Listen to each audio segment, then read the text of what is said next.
estudiosa, investigadora del mundo árabe, de la cultura islámica y de Medio Oriente, que está todos los sábados a las 9 de la mañana en Sábado Sarandí. Un gusto. Hola, ¿qué tal? Un gusto verte las caras, ¿verdad? Siempre salimos por teléfono. Exactamente, salimos por teléfono o detrás de micrófonos, exacto, pero poder vernos y conversar en esta especie de living de tu casa, vamos a decirlo así. Bienvenida entonces. Gracias.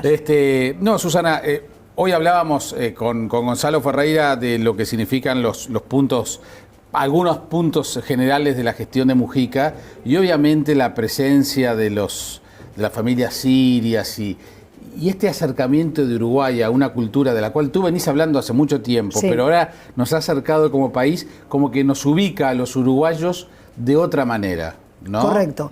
A ver, yo creo que ha sido uno de los puntos, yo no diría trascendentales, pero evidentemente la gestión de Mujica acercando el drama humanitario de Siria al colectivo uruguayo, también a la sociedad civil uruguaya, creo que es algo a destacar. Evidentemente después hay opiniones a favor y en contra de esa iniciativa. Si acaso no hubiera sido mejor, he escuchado en infinidad de ocasiones, como tú también lo habrás oído decir, quizás ayudar al pueblo sirio, pero de otra manera, sin necesariamente tener que traer familias aquí al Uruguay. Yo creo que lo importante es que hay 42 personas residiendo hoy en territorio uruguayo. ¿Insertas en la cultura uruguaya? Insertas de alguna manera, de eso podremos hablar también. Hay que ver si no se podrá hacer más y mejor en cuanto a la integración cultural, que no asimilación. Es decir, lo que no se buscó nunca, y yo desde luego entiendo que no hay que buscar, es asimilar la cultura de estas personas a la uruguaya, que pierdan sus raíces, que pierdan su cultura tradicional, sus costumbres, sus hábitos gastronómicos o culinarios. Yo pienso que cuanto más nosotros también nos acerquemos a esa cultura, que no deja de ser mediterránea, y en ese sentido, Jaime, tú sabes que yo siempre lo repito, no es desconocida para el uruguayo. Un uruguayo que además es proveniente de los barcos, de italianos, hijo de inmigrantes gallegos muchas veces, pero también andaluces, personas que vienen, por ejemplo, desde Lituania, Ucrania, evidentemente alejándonos ya de lo que es ese Mediterráneo, pero a ver, que la cultura migrante forma parte del pueblo uruguayo, sí, eso claro. Nadie lo puede dudar. No. Entonces, recibir personas refugiadas en un momento en que su país, su pueblo está atravesando uno de los dramas humanitarios más graves, más catastróficos de los tiempos modernos, yo creo que esto solo puede hablar bien del Uruguay. Después tendremos objeciones o tendremos críticas e incluso argumentos para decir qué se podría hacer mejor, y estamos a tiempo de hacerlo, ¿verdad? Pero de todos modos, creo que me gusta cómo has planteado el tema, porque esto supone evaluar, sin hacer connotaciones políticas de como tú decís si hizo bien Mujica o no, no importa, pero evaluar la presencia de una cultura que en principio la vemos como ajena porque tenemos muchos prejuicios sobre esa cultura, claro, y la sentimos quizás más ajena de lo que realmente está, porque basta ir al Chuy o a Rivera, que está haciendo una investigación sobre eso, y en realidad no está tan lejana. No está tan lejana, pero es que además tenemos ciudadanos uruguayos de origen y de extracción libanesa, siria, claro, evidentemente muy aclimatados, muy asimilados sería el término correcto, sí, muy acriollados ya, pero que evidentemente cuando escuchan estas noticias te dicen, yo recuerdo a mi abuelo o recuerdo a mi bisabuelo que era libanés. ¿Cuántas veces me he parado en el supermercado de mi barrio, allí en Punta Gorda, en el Devoto, con un señor que es guardia de seguridad, es como el de seguridad, pero del puesto por el Devoto, que se emociona porque su abuela era armenia y escuchaba estos cuentos de la inmigración y también de Oriente Medio? A mí me parece eso riquísimo, que los dos podamos conversar. Digo, estamos trabando hasta una suerte de amistad, porque yo ya no le soy ajena a esta persona como él no lo es para mí, ¿verdad? Y cómo se emociona el hombre recordando lo que fue la travesía de su abuela, también su llegada al Uruguay, y uno de los que dice, vamos arriba con estos sirios que llegan al Uruguay. O revisar las historias de acá, por este barrio. Claro, exactamente. Entonces yo creo que esto no es una historia ajena a la propia historia del pueblo uruguayo, a cómo se formó y se gestó esta nación que hoy llamamos Uruguay, hecha de hijos de inmigrantes también, pero es que además tenemos un colectivo sirio-libanés que es muy, muy visible cuando uno va al Chuy, como tú decías, la inmensa mayoría son palestinos, libaneses. Acabo de estar allí estos días de carnaval, el lunes de carnaval concretamente, y bueno, conversé en árabe con ellos, se ponen contentísimos. Entonces no podemos decir que desconocemos, pero además, Jaime, contigo en nuestras columnas radiales lo hemos comentado infinidad de veces, cuando uno va a lo esencial de la civilización y del credo islámico y ve cuáles son los pilares, los fundamentos de la fe, ve que tienen muchos vasos comunicantes con el judaísmo y el cristianismo. Y claro que sí, porque son 3 religiones monoteístas, claro, donde se le pide primero que nada al fiel de esa fe, sea judío, sea cristiano, no importa la denominación, católico, protestante, la sumisión al Altísimo. Eso es exactamente lo que le pide el Islam al musulmán. Islam es la fe, musulmán es el creyente, sea hombre o mujer, que deviene musulmán porque se ha sometido a la voluntad divina del Altísimo. Creer en el día del juicio final, en los profetas, en los ángeles, en el demonio, creer en que esta vida terrenal es un viaje y que algún día tendremos que rendir cuentas ante el Creador de todas las cosas y del infinito, eso es exactamente así en las 3 religiones monoteístas. Susana, ¿y los prejuicios surgirán entonces a partir de la coyuntura y de hechos que tienen que ver con el día a día, claro, que tienen que ver con cosas que no están vinculadas a las religiones, como son los fanáticos, que la usan como pretexto para actos terroristas, y ahí es donde nos alejamos de todo eso? Es bien interesante, y eso es una de las investigaciones que quisiera acometer más pronto que tarde a través de mis clases, con jóvenes que también tengan el interés de investigar. Aquí en Uruguay, ya en España, en otros países en Europa se han hecho muchos trabajos similares, pero a mí me gusta producirlo aquí en casa, porque siempre tenemos una mirada diferente y eso es muy positivo. No estamos en Europa, provenimos de Europa, muchos de nosotros, incluida yo, pero me parece que no hay que importar estas cuestiones, sino que tenemos que darnos el lugar a ver cómo se ha trabajado eso aquí en casa. Los tópicos, los clichés o los estereotipos que nutren esos prejuicios han ido cambiando con los tiempos. Antes se hablaba de los Reyes Magos, se hablaba del señor de los camellos, ¿verdad? Es decir, aquel con la nariz aguileña, la poligamia, que tienen 40 mujeres cuando en realidad se limita a 4, que son bastantes, pero de eso podríamos hablar. O sea, los estereotipos han ido cambiando con el tiempo. Hoy el estereotipo que pesa es el del terrorista, musulmán y árabe, como si fueran una y la misma cosa, que no son, igual a terrorista. ¿Por qué? Pues porque la coyuntura manda y los medios de comunicación tenemos mucho que ver, y ahí me incluyo yo, porque si bien no soy periodista, sí soy analista en los medios, colaboro con infinidad de ellos, también recae sobre mí esa mochila, esa responsabilidad. Sin decir que todo lo hacemos mal en los medios o que queremos desinformar, a veces tenemos que hacer una paradita y entonar un mea culpa. ¿Por qué, Jaime? Este fin de semana hubo un atentado que hay que lamentar en Dinamarca, donde murió un ciudadano danés que profesa la fe judía, o sea, un judío danés, ¿verdad? Y murieron 5 agentes de policía daneses, y Europa vuelve a estar en vilo. Europa en estos momentos se debate entre el temor y la esperanza, ¿verdad? El temor al repunte de los ataques virulentos del terrorismo islamista, que no es solo el Estado Islámico, sigue habiendo una plétora de grupúsculos beligerantes que apelan al manoseo, a la instrumentalización de la fe islámica para justificar sus ansias de venganza contra un occidente que se les antoja injusto con el Islam. Pero también entre la esperanza de poder acercar distancias, de poder trabajar con las comunidades musulmanas, porque el Islam no es ajeno al color y al paisaje europeo. Hay 6,5 millones de musulmanes franceses que tienen ciudadanía, que tienen derechos adquiridos en el país, pero también obligaciones y deberes. Y bueno sería que a veces recordemos esa segunda parte. También hay 3,5 millones de musulmanes en Alemania, más de 1,5 millones en Italia, y así podríamos seguir, ¿verdad? Ahora, cuando el atentado de Dinamarca vuelve a surgir, esto llena los titulares de prensa, a mí me contactan de medios internacionales, hay interés por saber qué pasa, si realmente Europa está viéndose amenazada otra vez o atacada, pero el mismo fin de semana murieron decapitados supuestamente, o por lo menos se divulgó un video fabricado por estos energúmenos del Estado Islámico que divulgan imágenes de la decapitación de 21 cristianos coptos egipcios. Y eso, sin embargo, no ha tenido la misma cobertura de prensa. Y eso es lo que hay que lamentar, que muchas veces cuando los muertos los ponen ellos, Oriente Medio, o los musulmanes, o los árabes, porque en este caso son árabes egipcios, pero son cristianos, la cobertura no es la misma, el dolor no parece ser el mismo. En cambio, cuando los muertos los ponemos nosotros, ya sea Estados Unidos, Europa, Occidente, vale decir, entonces ahí evidentemente las alarmas saltan. Por eso yo siempre digo, hay que trabajar mejor las narrativas, tenemos que dejar atrás modelos que ya están perimidos. Nosotros tenemos que entender que el Islam es un universo, que además da el título a mis cursos, ¿verdad? Exacto. Porque así lo entendí. No es lo mismo hablar del Islam de Afganistán y Pakistán que hablar de un Islam somalí, africano o, por ejemplo, magrebí, de Marruecos.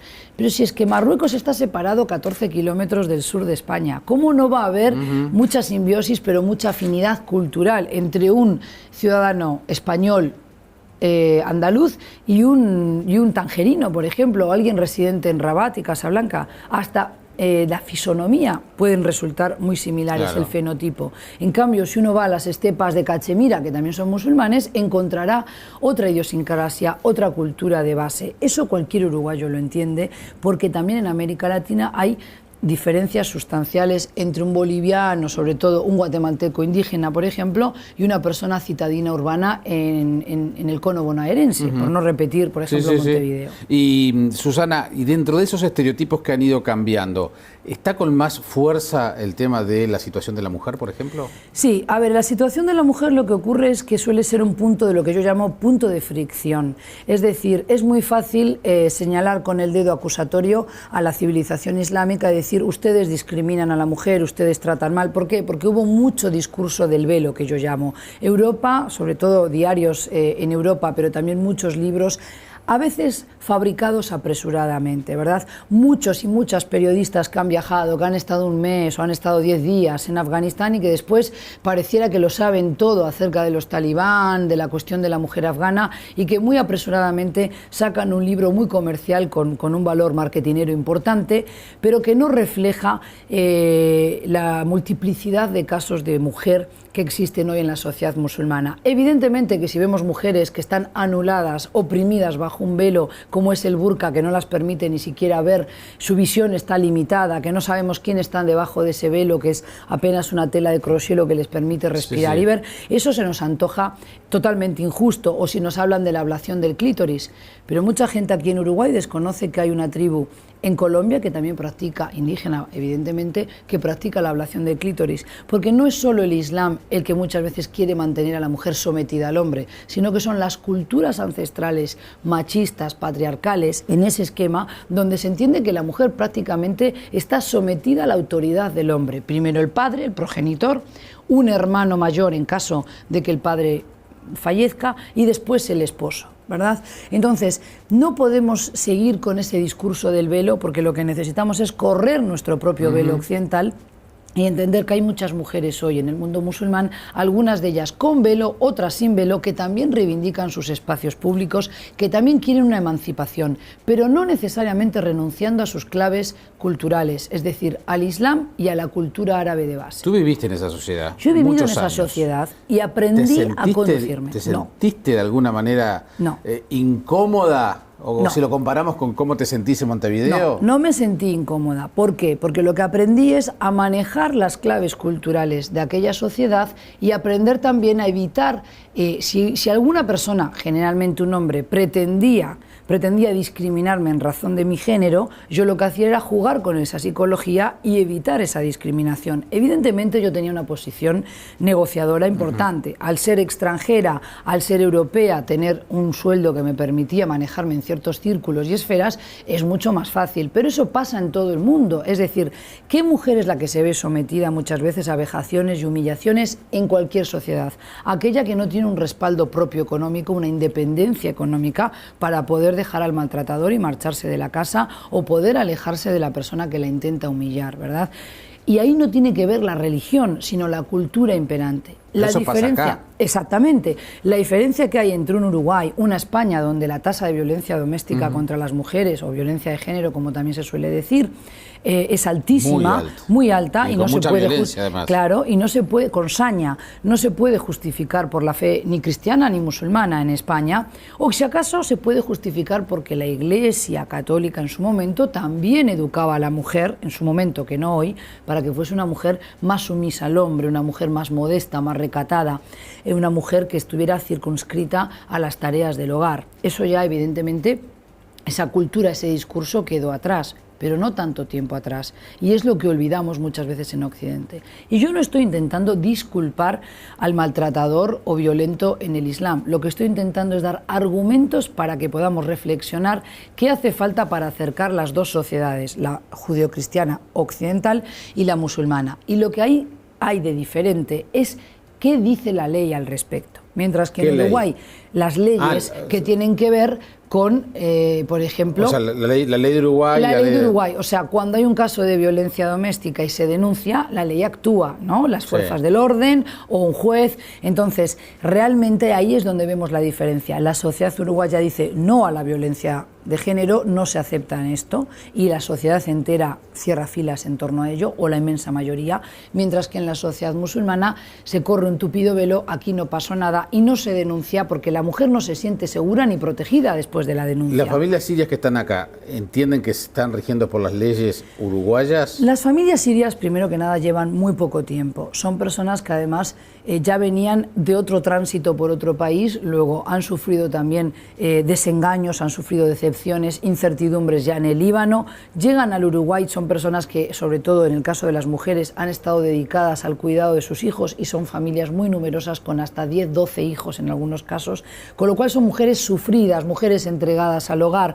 No necesariamente lo primero que van a pensar cuando arriban al Uruguay es ¿qué leyes me amparan? ¿Cómo me defiendo yo del maltrato? Porque muchas veces no son conscientes de que existe otro patrón de familia, de que realmente eso que están viviendo en sus casas puede ser considerado maltrato. Como también creo que es muy injusto que digamos que todas las familias sirias que están en Uruguay tienen un maltratador dentro de su casa, porque no es así. Yo he conversado con ellas y yo veo ¿Tú viajaste con he viajado con ellos, he entrevistado a todos ellos, conozco los nombres y apellidos de cada uno de ellos, evidentemente no duermo con ninguno de ellos, yo no sé qué puede pasar en la interna de su casa, pero sí veo rasgos típicos de una cultura patriarcal donde el hombre va a querer llevar los pantalones, va a querer tener una voz autoritaria y tener la última palabra. Pero también veo mujeres que saben defenderse ante eso y que saben también hacerse valer.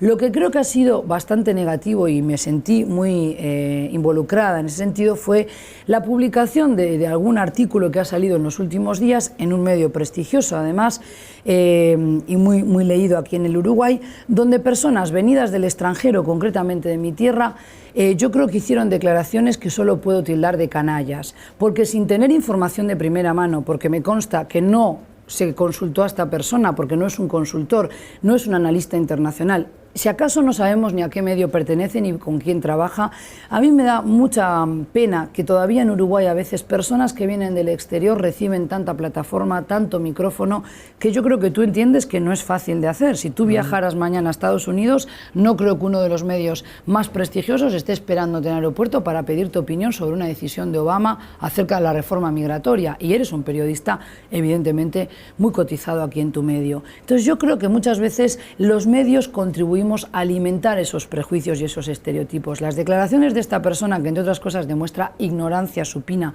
cuando habla de las diferencias del idioma, que no es lo mismo el árabe que el sirio. No existe un idioma sirio, para empezar. Existe un idioma y un lenguaje que es el árabe clásico que se llama fusha y los distintos dialectos. Y esto es muy fácil de comprender aquí en Uruguay, porque tú y yo hablamos distinto castellano, pero las reglas de ortografía y de gramática son exactamente las mismas. Otra cosa es que luego hay modismos del Río de la Plata, del Caribe, pero si tú no entiendes alguna palabra, pongamos este lenguaje que ahora nos imponen con la televisión, de estas traducciones al mexicano, dijéramos, donde hablan del mero o del capo, preguntas y te dan la explicación más larga, pero nos entendemos igual, un uruguayo, un boliviano y un español con un mexicano. Pues lo mismo ocurre con una persona que sea siria o libanesa o que sea egipcia.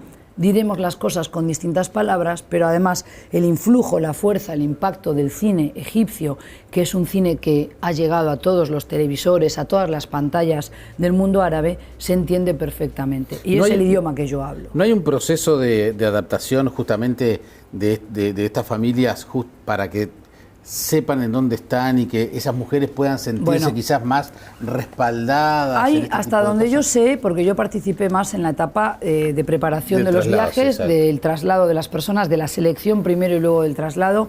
Yo hubiera querido tener una participación mayor, eso no lo niego, en cuanto al trabajo de integración de estas personas, porque creo que como conocedora de las dos culturas, la latina, uruguaya, si se quiere, y también la árabe, puedo facilitar ese tránsito de una cultura a la otra. Ahora bien, hay un equipo coordinado por un psicólogo, de trabajadores sociales, pero también de psicólogos. Yo siempre insistí igual, sin desmerecer la función del psicólogo, creo que estas personas lo que necesitan antes que nada es convivencia con las familias uruguayas, porque al ser personas de un estrato social más bien bajo y desde el punto de vista económico personas con necesidades perentorias, pero además de donde vienen en su cultura, no es normal, no es algo como ocurre aquí, que tenemos un problema de pareja o tenemos niños que tienen una hiperactividad, los mandamos al psiquiatra primero, luego al psicólogo. Eso está bastante, digamos, estandarizado ya en Uruguay, mucho más en Argentina, por ejemplo, en la propia España, que antes eso no ocurría.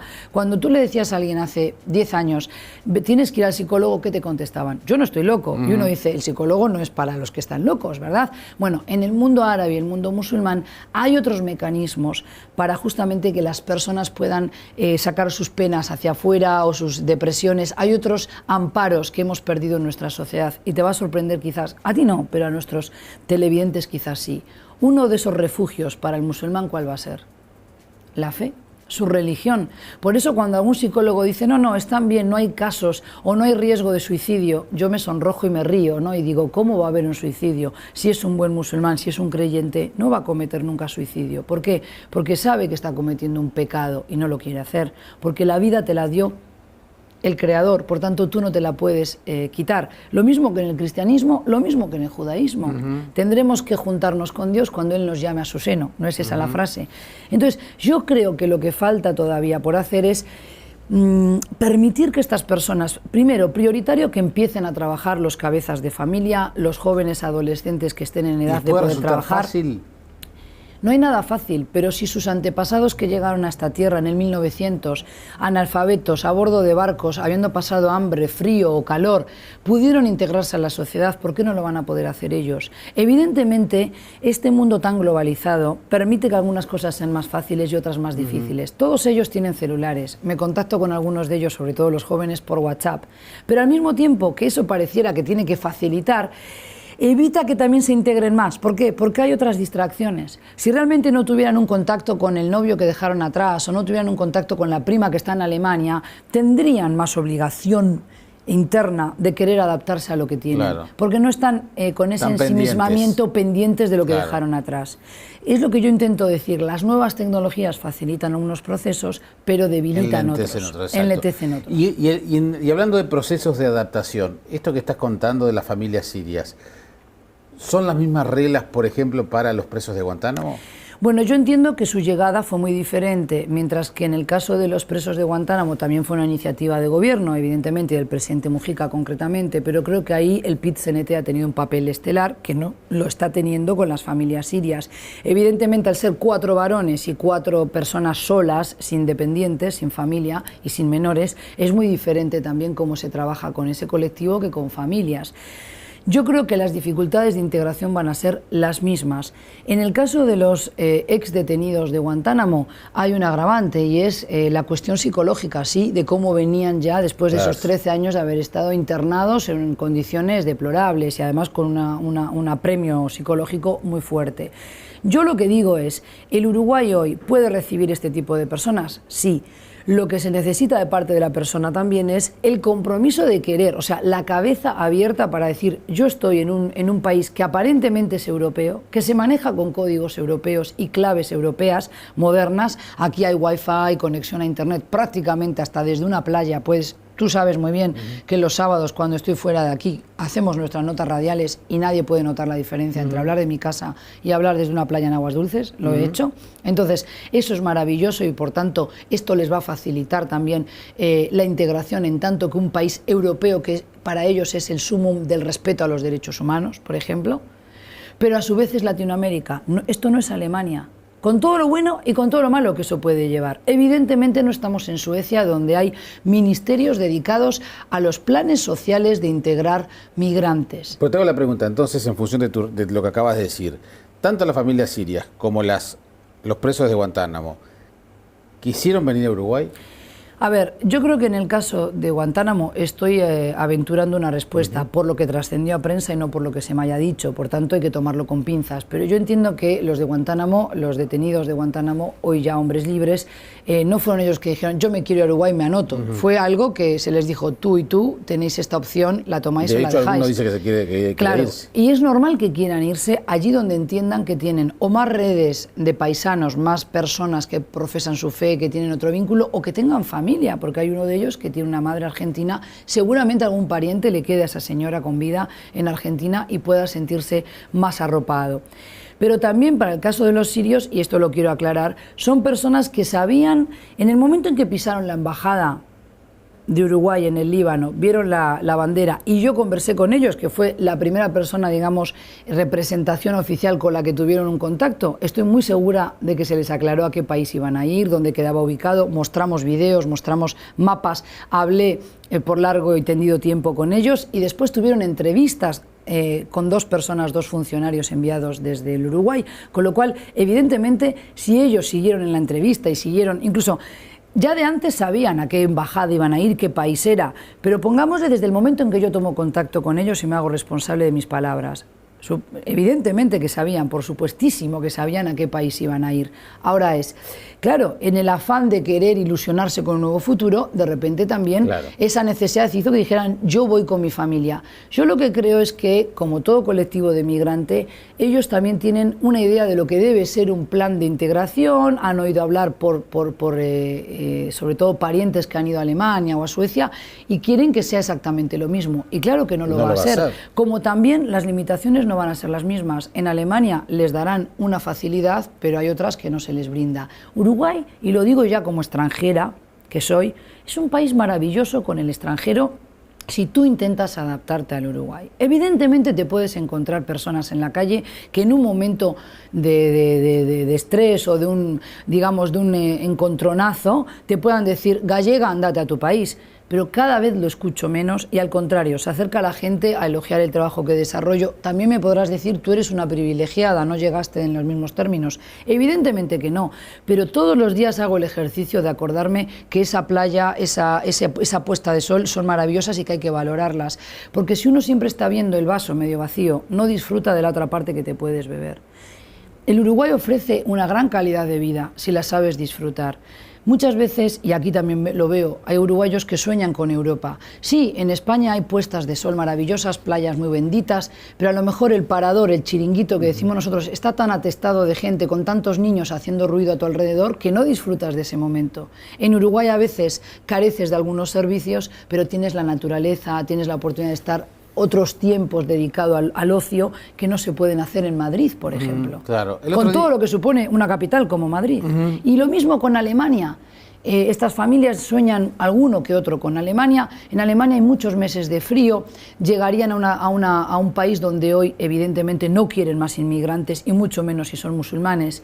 Los tintes xenófobos van en aumento en Europa. Te iba a preguntar eso. Eso no ocurre en Uruguay. El otro día estuvo ahí el embajador uruguayo ante la Unión Europea, Walter Cancela, sí. y me comentaba en la entrevista que se hacen en Bélgica, se hacen encuestas, y también en Francia, en Europa en general, encuestas sobre la percepción que tienen sobre distintos temas, y que la percepción que tienen, por ejemplo, los belgas o los franceses es de que hay muchos más islámicos, ¿no? De lo que realmente hay. Dice, hay 3 millones y en realidad para la gente es el 80% de la población. Claro. Entonces dice, y ese tipo de cosas a veces condiciona mucho el comportamiento de la sociedad. Pero por supuesto. Entonces capaz que si hiciéramos aquí la encuesta de la percepción, podemos tener la percepción de una cantidad de cosas que nos separan más de estas familias que lo que realmente nos separa. Por eso insisto en que para mí el punto de inflexión para que estas personas se integren y después verán si quieren quedarse o quieren irse, es que convivan más con familias uruguayas.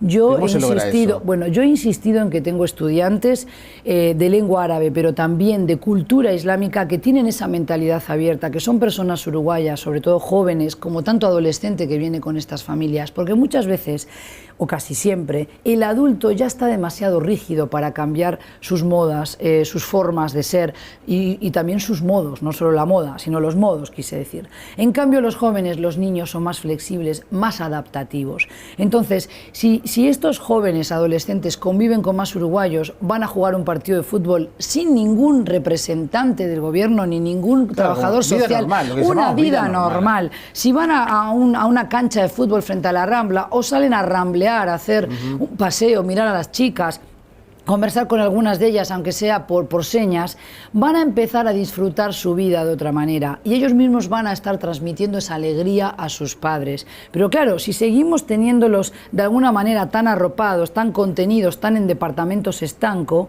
como si fuese casi un producto que hay que investigar y ver qué productos psicológicos sacamos de esto y qué estudio, que no digo que no haya que hacerlo, y hay que realmente es loable la tarea, por lo menos de algunos trabajadores y trabajadoras sociales que yo he podido conocer, realmente se han volcado con estas familias. En su punto justo, ¿no? Pero todo en su punto medio. Es decir, yo creo que lo que hay que hacer es trabajar mucho más los aspectos culturales, saber qué cosas a ellos les pueden hacer ruido, qué cosas les pueden molestar, pero también qué les debemos demostrar de nuestra sociedad. Y ahí permíteme que no sea nada modesta y diga, yo manejo esas claves de poder saber en ese sentido, tanto yo como a la gente que acerco a mis clases, los alumnos que vienen, que son adultos como tú, como yo, los que escuchas, que tenemos muchos de ellos que después vienen a mis charlas fuera de los cursos y que dicen cuánto he aprendido. Bueno, esa gente puede facilitar mucho, no soy sola yo, pero hay una plétora de personas que están capacitadas para decir, bueno, mire, para las mujeres es importante el tema de la cocina,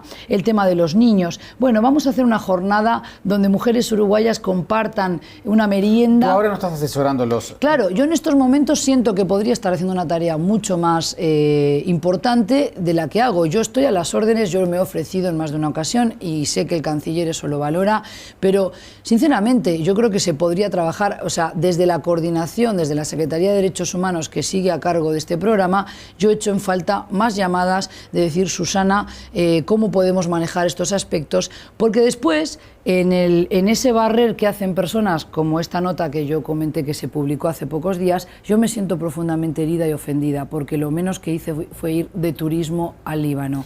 Para terminar, ahora se anunció por parte del futuro gobierno que no va a venir otro segundo contingente, porque también, claro, casi que es una situación incómoda, no termina de cerrar este primer contingente, que vamos a traer otro. ¿Es bueno o es malo? ¿Hubiera sido positivo o puede ser positivo traer un segundo grupo para...? Parece una medida cautelar, por lo menos comedida, es decir, cautelosa, ¿no? Es decir, no vamos a seguir trayendo personas, puesto que la integración de este colectivo ha resultado más difícil de lo que pensábamos. Exacto. Ha resultado difícil quizás porque también hay personas excesivamente románticas en su idea. También mucho uruguayo, y quizás eso pasó por la cabeza de muchos involucrados en el programa, pensó que como eran refugiados, tenían necesidades básicas perentorias, como dije, había situaciones de vulnerabilidad extrema, entonces van a estar sumamente agradecidos con el Uruguay, pero la mente, la cabecita humana no funciona así, ¿verdad? Muchas veces vemos las jerarquías de Maslow que, una vez más, tienen su validez. La persona, una vez que está en un sitio seguro, además de alimentarse, calzarse y vestirse, empieza a querer y pretender justamente otras cuestiones, ¿no? O más dinero, o tener una mejor casa, o tener la posibilidad de comprar un auto. No digo que sea el caso de los sirios, digo en general qué puede estar pasando ahí. Ahora, yo creo que hay que pensar muy bien también, si no se trae a ese segundo contingente, cómo se trabaja esto con las organizaciones internacionales que han estado involucradas, porque esto ha dado mucha exposición al Uruguay frente al mundo y sobre todo en organismos multilaterales donde a Uruguay le viene muy bien incrementar su presencia y su posibilidad de diálogo con los los grandes. Me refiero a Ginebra, me refiero a la OIM, a la Organización Internacional de Migraciones, a ACNUR, que no deja de ser una agencia oficial de Naciones Unidas. Y yo lo que siempre tengo en cuenta, quizás porque como extranjera justamente me pongo esa camiseta de Uruguay y digo, lo primero que hay que tener en cuenta es cómo queda el país frente a esos organismos. No vaya a ser que ahora quedemos expuestos innecesariamente de que no hemos podido con 42 personas, ¿verdad? Que es un número insignificante a nivel de población refugiada de Siria, que son ya 11 millones, prácticamente la mitad del país desplazados y refugiados, pero es que además países como Alemania, Australia, los países escandinavos tienen muchos más en su sociedad, con lo cual 42 personas, ellos no van a entender cómo no hemos podido integrarlos. Creo que hay que ser también muy cautos. Durante unos meses vi que la prensa uruguaya era muy cauta en el tratamiento de no estar politizando el tema excesivamente. Tampoco hay que caer en el romanticismo que veía al principio de las imágenes idílicas de los niños pateando la pelota de fútbol, entonces está todo bien porque mira cómo juegan al fútbol los niños sirios. Pero también hay que trabajar en el plano de la integración otros mecanismos y sobre todo fomentar la convivencia. A ver, ¿cómo vivían antes los mercachifles, los turcos que vendían puerta a puerta? ¿Cómo aprendieron el castellano? Pues teniendo que hacerse entender para vender la mercadería, golpeando la puerta, emparejándose con la china o con alguna persona de una estancia, o un peón, la esposa del peón o la hija del peón. Es decir, conviviendo con los locatarios, con los criollos, y exactamente igual ha de ser ahora. Estos niños insertos en la escuela, los adolescentes en un liceo, las madres en casa sí, pero pudiendo de vez en cuando respirar ese aire uruguayo de salir a una rambla y caminar solos, sin nadie que tenga que llevarlos de la mano, romperse la cabeza para ver cómo vuelvo al punto donde empecé y tener que preguntar por direcciones. Son personas sumamente sociables, afables, se harán entender por señas, pero como hemos hecho todos cuando hemos ido a una cultura. ¿O tú cuando fuiste a China hablabas chino, Jaime? No, obviamente que no. Y sin embargo no te impidió disfrutar del viaje. Es así. Susana, gracias por haber venido. Ha sido un privilegio tenerte. Nos escuchamos el sábado de mañana. Exactamente, hablamos el sábado.